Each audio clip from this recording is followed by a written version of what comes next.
আসসালামু আলাইকুম। আকিবেটি স্কুলের পক্ষ থেকে আপনাদের সবাইকে জানাই অভিনন্দন। আজকে আমি অনার্স থার্ড ইয়ারের এলিজাবেথান অ্যান্ড জ্যাকোবিয়ান ড্রামা এই সাবজেক্টের একটা ড্রামা নিয়ে আলোচনা করব। চলুন তাহলে দেরি না করে দেখে নেই ড্রামাটা কি। ড্রামাটা হলো ডক্টর ফস্টাস। এটা লিখেছে ক্রিস্টোফার মার্লো। ওনার জন্মসাল হচ্ছে 1564 এবং মৃত্যুসাল হচ্ছে 1593। এটা হচ্ছে একটা ট্রাজিক প্লে।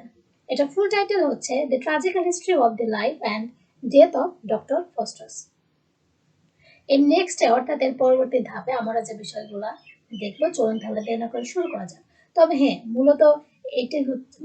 মূলত এই ড্রামাটি লেখা হয় 1589 থেকে 1592 সালের মধ্যে। আর এলিজাবেথান পিরিয়ড, যেহেতু এটা এলিজাবেথান পিরিয়ডেরই একটা ড্রামা, এলিজাবেথান পিরিয়ডটা শুরু হয় 1558 থেকে 1603 সালে।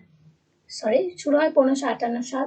এটার ডিউরেশন হচ্ছে 1558 থেকে 1603 সাল পর্যন্ত। চলুন তাহলে দেখে নিই এর নেক্সট ধাপে কি আছে। তবে সবার প্রথমে অবশ্যই বলে নিচ্ছি, আপনারা অবশ্যই আমাদের চ্যানেলটি সাবস্ক্রাইব করবেন, কারণ আমরা নেক্সটে আমরা এই ড্রামার যে সামারি আছে সেটা আলোচনা করব। আর আজকে শুধু এটার যে ক্যারেক্টার্স, এটার যে থিম এবং মরাল লেসন, যে অন্যান্য যে বিষয়গুলো আছে সেগুলো আলোচনা করবো। আসলে সবগুলো একসাথে দেই নাই, কারণ দেখা যাবে যে ভিডিওটা অনেক বড় হবে, হয়তো আপনাদের দেখতে একটু বেশি বিরক্তই লাগবে। তাই আমি আর কি এই পার্টটা আজকে আলোচনা করবো, নেক্সট দিনে ইনশাল্লাহ সামাইটা দিয়ে দেবো। চলুন তাহলে দেরি না করে দেখি এর নেক্সট স্টেপে কি আছে। এর পরবর্তী যেটা আছে সেটা হচ্ছে মেজর ক্যারেক্টার্স, অর্থাৎ এই ড্রামাতে মেজর ক্যারেক্টার্স কে কে। চলুন তাহলে আমরা দেখে নিই এই মেজর ক্যারেক্টার্স গুলো কারা। প্রথমে আছে doctor Faustus. Faustus is the protagonist of this play, অর্থাৎ ফস্টাস হচ্ছে এই নাটকের নায়ক বা প্রোটাগনিস্ট বা মূল character, and a highly ambitious man, এবং সে খুবই উচ্চাকাঙ্ক্ষী একজন ব্যক্তি, who wanted to acquire limitless knowledge and supernatural power, যে মূলত অসীম জ্ঞান অর্জন করতে চায় এবং সুপারন্যাচারাল পাওয়ারের অধিকারী হতে চায় এই ডক্টর ফস্টাস। তাহলে ডক্টর ফস্টাস হচ্ছে এই নাটকের একজন প্রোটাগনিস্ট, যে হচ্ছে খুবই অ্যাম্বিটিয়াস, মানে খুবই উচ্চাকাঙ্ক্ষী একজন ব্যক্তি, যে সবসময় চায় যে সে অনেক জ্ঞানের অধিকারী হবে এবং তার মধ্যে সুপারন্যাচারাল পাওয়ার থাকবে। নেক্সট যেটা আছে সেটা হচ্ছে ম্যাফিস্টোফেলস। ম্যাফিস্টোফেলস আসলে কে? Mephistopheles one of the servants of Lucifer, লুসিফারের অনুচর হলেন ম্যাফিস্টোফেলস। তার আগে আমরা জেনে নিই যে লুসিফারকে। আসলে লুসিফার হলেন লিডার অফ শয়তান, অর্থাৎ লুসিফার হলো শয়তানের লিডার, আর এই লুসিফারের যে অনুচর সে হলো ম্যাফিস্টোফেলস।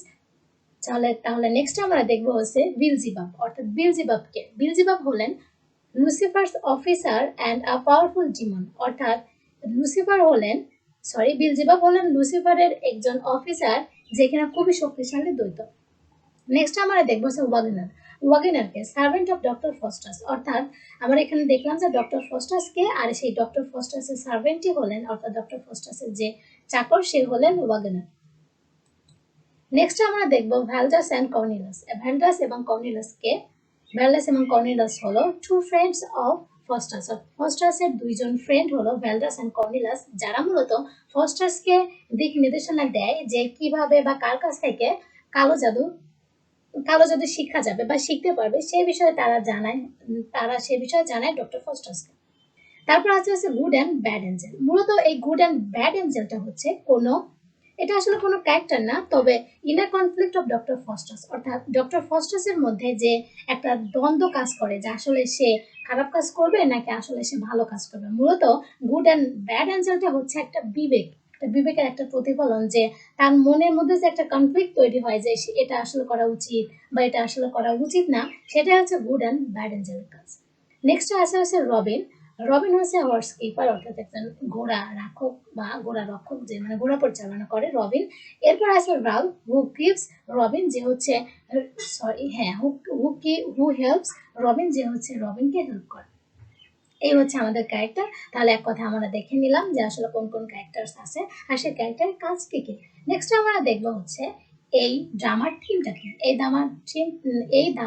ড্রামার যে থিম আছে, মূলত এই থিমটা বেশ কয়েকটা ধাপেই আছে, কারণ একটা ড্রামাতে অনেক কয়েকটা থিম থাকে। তো চলো তাহলে আমরা দেরি না করে দেখে নিই এই থিমগুলো কি কি। এখানে আছে নেক্রোম্যান্সি অর ব্ল্যাক ম্যাজিক, অর্থাৎ কালো জাদুর যে একটা প্রভাব, সে বিষয়টা আমরা এই ড্রামার মধ্যে দেখতে পাবো। তারপর আছে হচ্ছে ম্যানস লিমিটেশন অ্যান্ড পটেনশিয়াল, অর্থাৎ মানুষের যে সীমাবদ্ধতা এবং যে সম্ভাবনা, যে না মানুষকে আসলে ধর্মের মধ্যে থাকতে হবে, বা তার যে একটা সোশ্যাল, যে তার যে একটা সীমাবদ্ধতা আছে, যে সীমাবদ্ধতা পেরোলে যে প্রবলেমগুলা বা যে ট্রাজিক ফলগুলা হতে পারে, সেই বিষয়গুলোই আর কি এখানে প্রতিফলিত হয়েছে।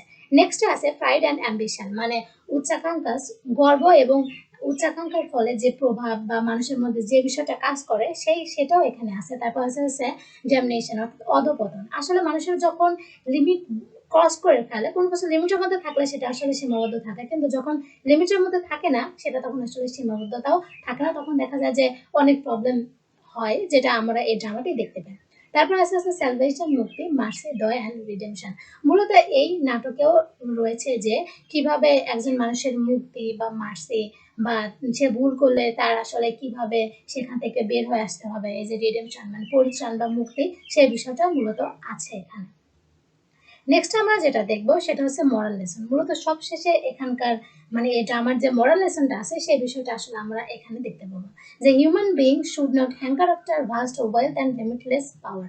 মানে হিউম্যান বিং এর কখনোই উচিত নয় যে অনেক সম্পদ বা সহায় সম্পদ বা লিমিটলেস পাওয়ারের দিকে, মানে অতি ক্ষমতাসীন যে একটা পাওয়ার, সেই পাওয়ারের দিকে দৌড়ানো, এটা আসলে মানুষের উচিত নয়।